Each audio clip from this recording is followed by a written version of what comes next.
Pemirsa, sejumlah kasus pembunuhan tragis kian merajalela yang diawali dengan tindakan pemerkosaan seperti kasus pembunuhan terhadap Nia Kurniasari, gadis 18 tahun penjual gorengan. Ya, apa yang memicu pelaku bertindak nekat? Berikut informasinya untuk Anda.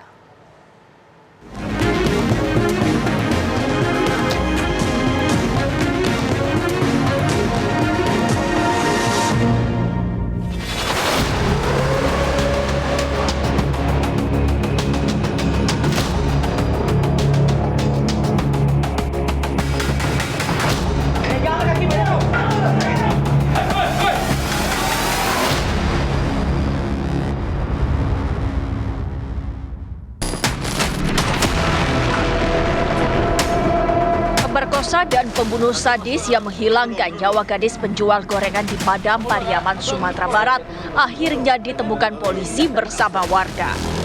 Indra Septriaman yang berusia 26 tahun itu diketahui bersembunyi di atap rumah warga.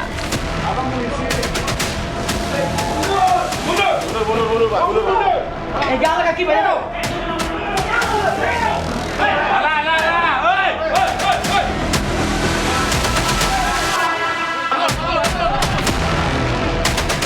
Setelah lebih dari 10 hari kabur dan berkali-kali lolos dari penggerebekan, pembunuh bejat ini akhirnya harus merasakan amukan warga yang tak kuasa menahan emosi.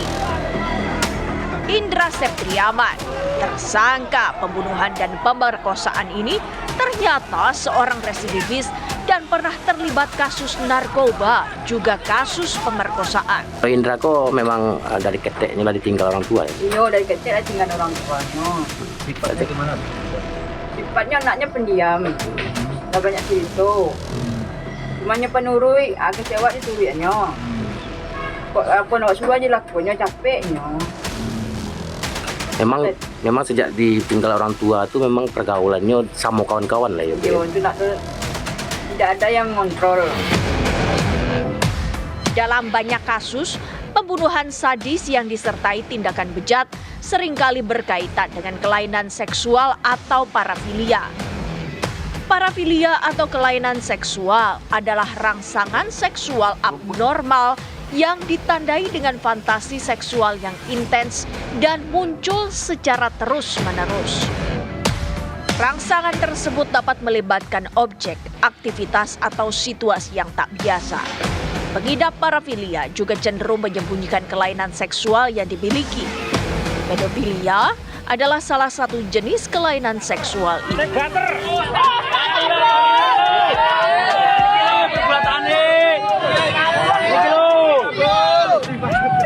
Para bapak, wis tuwek barang ya. Teng gunung ono lho, Pak. Akeh ning gunung Pak dari milih.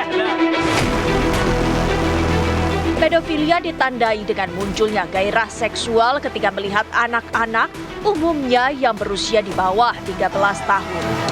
Seseorang bisa dikategorikan menderita kelainan seksual pedofilia jika berusia minimal 16 tahun atau berusia minimal 5 tahun lebih tua dari korbannya.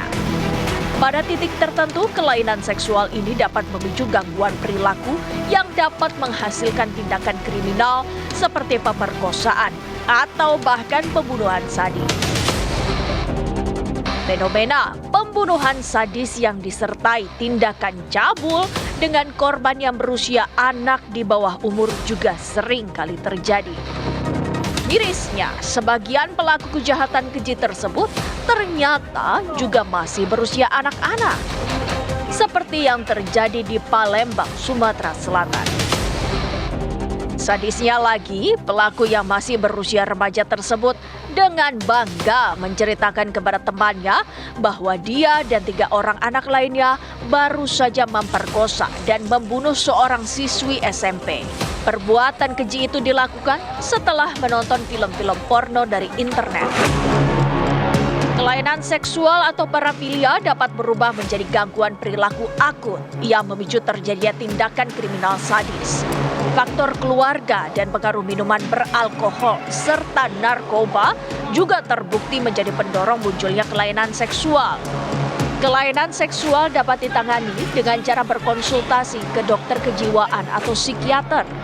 Seringkali para pasien dengan kelainan seksual ini diberi obat dengan kandungan anti-androgen yang berfungsi menurunkan dan mengontrol libido atau birahi yang berlebihan. Dalam banyak kasus, zat anti-androgen juga digunakan untuk kebiri kimia, salah satu jenis hukuman bagi pemerkosa dan pembunuh bejat.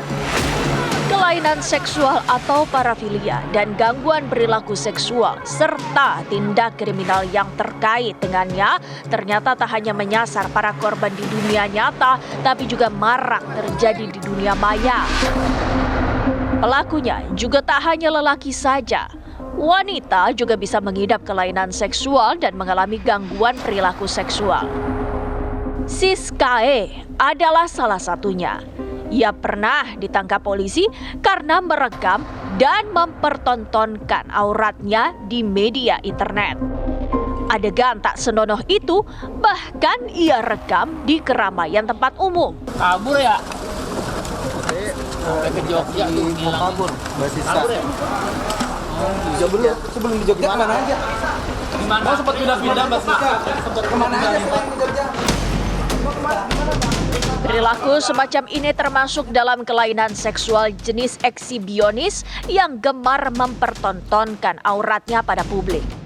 Belum lama ini ia kembali berurusan dengan hukum karena terlibat dalam produksi film porno. Industri film porno yang ilegal di Indonesia ini seringkali juga menyasar anak-anak sebagai korban. Polisi bahkan telah menangkap para pelaku yang terlibat dalam industri ilegal ini. Kominfo juga telah memblokir akses ke jutaan situs-situs porno. Namun, fenomena ini masih saja terus berlangsung. Setelah dilakukan pemeriksaan sejak tadi malam terhadap tersangka saudari FCN alias S, kemudian penyidik melakukan tindakan penahanan terhadap tersangka S untuk memudahkan proses penyidikan selanjutnya, maka penahanan dilakukan terhadap saudari S. Sampai dengan saat ini penyidik masih terus bekerja dalam tahap penyidikan ini melengkapi fakta dan melengkapi berkas. Karena saudari S patut diduga atau disangka melakukan tindak pidana dengan sengaja atau dengan persetujuan dirinya melakukan kegiatan-kegiatan yang bermuatan pornografi. Sebagaimana diatur di pasal 8, junto pasal 34, Undang-Undang Nomor 44 Tahun 2008 tentang pornografi. Sebagian orang bahkan menggunakan rekaman seksual untuk memeras dan mengancam para korbannya. Istilahnya revenge porn.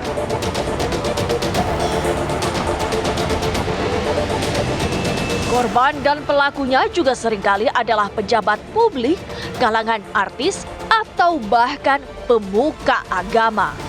Eksploitasi seksual semacam itu seringkali muncul akibat kelainan seksual atau parafilia.